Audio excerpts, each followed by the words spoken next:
राधे राधे, हरे कृष्णा। कैसे हो आप सभी लोग? आशा करती हूँ आप सभी परम मंगल में होगे, स्वस्थ होगे, अच्छे होगे। तो सबसे पहले आप सभी को महाअष्टमी की बहुत बहुत बहुत सारी शुभकामनाएं। और महाअष्टमी के पावन अवसर से पहले ही मैं अपने जन्मदिन वाले दिन अपनी सिया रानी को लेके कहीं जा रही हूँ। मेरे को ले जाते हुए दुख भी हो रहा है, खुशी भी हो रही है। दुख इस बात का हो रहा है कि सिया अब बहुत जोर जोर की रोने वाली है, और खुशी इस बात की हो रही है कि समय पर ही सिया का ये कार्यक्रम भी संपन्न होने वाला है। कौन सा कार्यक्रम है, कैसा कार्यक्रम है, पहले आप अगर समझ गए हो तो गैस करके बताओ। एक्चुअली होता क्या है कि 1 साल के अंदर बच्चे का कर्ण भेद संस्कार भी पूरा हो जाना चाहिए। कर्ण भेद अर्थात कान छेदाई। अगर लड़की है तब भी कान छेदाई होती है, और लड़के होते हैं तब भी कान छेदाई होती ही होती है। पुराने ज़माने में, पहले ज़माने में नाई और सुनार कान छेदते थे। तो हमने एक सुनार से संपर्क किया, और सुनार से संपर्क करने के बाद फाइनली सिया को हम तैयार करके सुनार की दुकान पर लेकर आ चुके हैं। सिया को हम नाइट ड्रेस बना कर लेके आए थे, क्योंकि फिर कपड़े ऊपर से उतारने में ना उसको शायद परेशानी होती। हम चाहते थे कि गन वाला भी हो, लेकिन गन वाला जो है प्राचीन हमारी सभ्यता नहीं है। हमारी सभ्यता यही रही है कि सोने के तार से ही कान छेदा जाता है, यही प्राचीन सभ्यता रही है। तो हम लोगों ने डिसाइड किया कि हम सोने के तार को एकदम पैना सा करवाएंगे और उस तार से ही कान छेदेंगे। तो आप ये देख रहे हो, ये दोनों सोने के तार हैं जिसको एकदम पैना किया जा रहा है सिया के कान छेद के लिए। अब सिया को पता भी नहीं है कि उसके साथ क्या होने वाला है। मैं यहाँ पे डिस्कस कर रही थी कि आप मेजरमेंट करोगे या नहीं करोगे, या फिर आपने अभी तक कितने कान छेदे हैं। तो ये मुझे बता रहे थे। वैसे ये गोल्ड का सारा सामान बनाते हैं, ये वही कारीगर है और यही कान छेदने वाले हैं। तो इनके लिए जो रस्म होती है, फिर हम इनके लिए राइस लेके आए थे, हल्दी लेके आए थे और मिठाई लेके आए थे, जो भी दी जाती है, और साथ में दक्षिणा दी जाती है। भैया दक्षिणा तो अपने सुनार की आजकल फिक्स होती है। उसके बाद इन्होंने मेजरमेंट करा। यहाँ पे मैं हंस रही थी, पता नहीं क्या बात कर रही थी मैं अपने हस्बैंड से, मुझे नहीं पता। तो यहाँ पे मेजरमेंट किया तो फिर उनको लगा कि सिया यहाँ पे बहुत मूव कर रही। उन्होंने कहा यहाँ पे तो नहीं हो पाएगा, हम लोगों को बैठना पड़ेगा। नीचे एक चेयर है, चेयर पे बैठना पड़ेगा, और बच्चे का जो सिर है वो बहुत अच्छी तरीके से पकड़ना पड़ेगा, और उसके बाद ही हम ये करेंगे, क्योंकि बच्चे का मूवमेंट बहुत ज़्यादा है।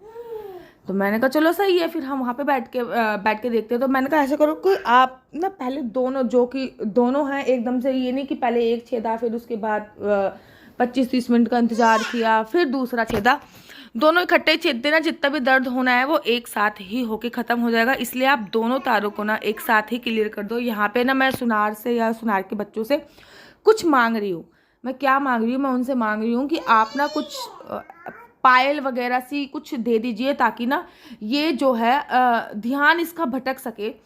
और यहाँ पे ना इसके कानों पे मतलब निशान लगाए जा रहे हैं। इसको भी पता चल गया था कि अब कुछ ना कुछ होने वाला है। तो ये बहुत ज़्यादा हिल रही थी मेरी गोदी में। तो मैंने सबसे पहले इसको अपने हस्बैंड की गोदी में पकड़ाया, लेकिन हस्बैंड की गोदी से भी ये कंट्रोल में नहीं आई। तो जो सुनार थे, जो इस दुकान के ओनर थे, उन्होंने भी सिया को पकड़ा। मेरे हस्बैंड ने भी पकड़ा, बट उन्होंने भी सिया को पकड़ा। जब हमने उनको बुलाया तो वो आए और उन्होंने भी सिया को पकड़ा। सिर पकड़ने की बेसिकली ज़रूरत थी, ताकि ये मूवमेंट ना करे। अगर थोड़ी सी जो मूवमेंट करेगी तो फिर जो है, जो तार घुसेड़ा जाएगा इसके कान में, क्योंकि तार से ही छेद होना है, जो तार घुसेड़ा जाएगा उससे ना ब्लड निकलने की संभावना है। और यहाँ पे अभी तो स्टार्ट भी नहीं हुआ था और ये पहले से ही रोने लगी, क्योंकि ना इसका सिर वीर कभी किसी ने पकड़ा नहीं है, और सिर को कस के पकड़ने की आवश्यकता थी।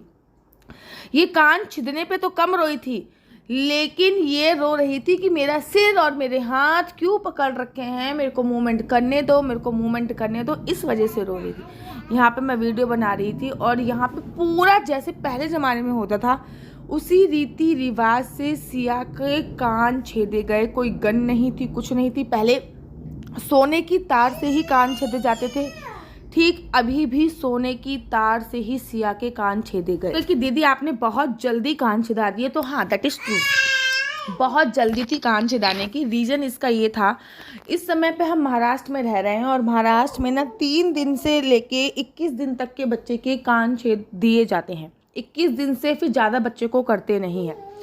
मान्यता ये है, और साइंटिफिक रीजन भी मैं आपको बताऊंगी। मान्यता ये है, मान्यता तो वही है कि भैया कर्ण छेदन एक संस्कार होता है, वो संस्कार भी संपन्न कर दिया जाए। जबकि साइंटिफिक रीज़न ये है कि हमारे कान में एक नस जाती है जो कि हमारे ब्रेन डेवलपमेंट को सहायता करती है। अगर हम कान पे पिंच करा लेते हैं तो हमारे ब्रेन डेवलपमेंट में बहुत हेल्प मिलती है। और यहाँ पे कान छींटने के बाद ना वो रो रही थी, तो ये देखो मैंने ये होता नहीं पायल सी जो बच्चे पैर में पहनते हैं, वो इसको हाथ में पकड़ा रखी थी। रीज़न यही था ताकि ये थोड़ा सा इसका ध्यान इधर उधर हो सके। अब इसके दूसरे कान छिदाई की बारी थी। अभी सिया 10 महीने की कंप्लीट नहीं हुई है, 24 तारीख को 10 महीने की कंप्लीट होएगी, लेकिन उससे पहले ही हम लोगों ने इसके कान छिदा दिए। मेरे कान खुद के 18 साल की एज में छिदे थे, लेकिन इसके पापा ने बहुत जिद करा, तो फिर मैंने कहा चलो ठीक है अगर आप जिद कर रहे हो तो, क्योंकि उन्होंने बहुत इस पर रिसर्च कर लिया था। साइंटिफिक रीज़न क्या होता है, आध्यात्मिक रीज़न क्या होता है, सब पे बहुत ज़्यादा रिसर्च कर लिया था। तो ये बहुत ज़्यादा मेरे हस्बैंड जिद कर रहे थे कि कान छिदाओ कान छिदाओ कान छिदाओ। इनकी मम्मी ने भी मना करा, मेरी मम्मी ने भी मना करा, लेकिन ये बिल्कुल भी नहीं माने और फाइनली सिया का कान छेद का जो संस्कार है वो पूरा हो गया था। ये वीडियो मेरे पास एडिशनल में पड़ी थी कि कान छेदने के बाद हम लोगों ने चावल हल्दी और कुछ दक्षिणा सुनार को दी। उसके बाद ना मेरा बर्थडे था, तो फिर हम लोग पहुंच गए, पहले अनाथ आश्रम पहुंचे, लेकिन अनाथ आश्रम सिया के कान छेद की वजह से बहुत लेट हो चुका था, सब कुछ क्लोज हो गया था। फिर हम जो फुटपाथ पे बच्चे बैठे रहते हैं ना, उनको कुछ डिस्ट्रीब्यूट किया। मेरा मन था कि इस बार मैं अपना जन्मदिन उन लोगों के साथ बनाऊं, और ये मेरी दिली इच्छा थी कि मैं अपना जन्मदिन इस बार उनके साथ ही बनाऊं, और मैंने ऐसा ही किया। समय पे सिया के कान छिद गए। कान छिदने के बाद एक रस्म होती है, दैट इज कॉल्ड तुलादान। सिया का जितना वेट होता है उतने वजन के हिसाब से आपको दान करना पड़ता है। तो उसके लिए हमने डिसाइड किया मंदिर। तुलादान की वीडियो मैंने बना रखी है, मैं आपको तुलादान की वीडियो दिखाऊंगी। और यहाँ पे अपने बर्थडे पे मैं जो बांट रही हूँ वो मुझे बहुत ही अच्छा लगा। मैंने यहाँ पे फ्रूटी बिस्किट और कुछ पैसे बांटे, क्योंकि पुणे में इतनी सर्दी नहीं हो सकती कि मैं कंबल बांटूँ, तो मैं फ्रूटी एंड बिस्किट और कुछ पैसे हैं जो मैं बांटने की कोशिश कर रही हूँ। आशा करती हूँ आपको मेरी वीडियो अच्छी लगती होगी। अगर आपको मेरी वीडियो अच्छी लगती है तो लाइक से अगर आपको मेरी वीडियो अच्छी लगती है तो आप अपना यूट्यूब चैनल मिसेस चौहान को लाइक शेयर सब्सक्राइब करना बिल्कुल भी मत भूलिए। तब तक के लिए मुझे दीजिए इजाज़त। राधे राधे, हरे कृष्णा, हरि बोल।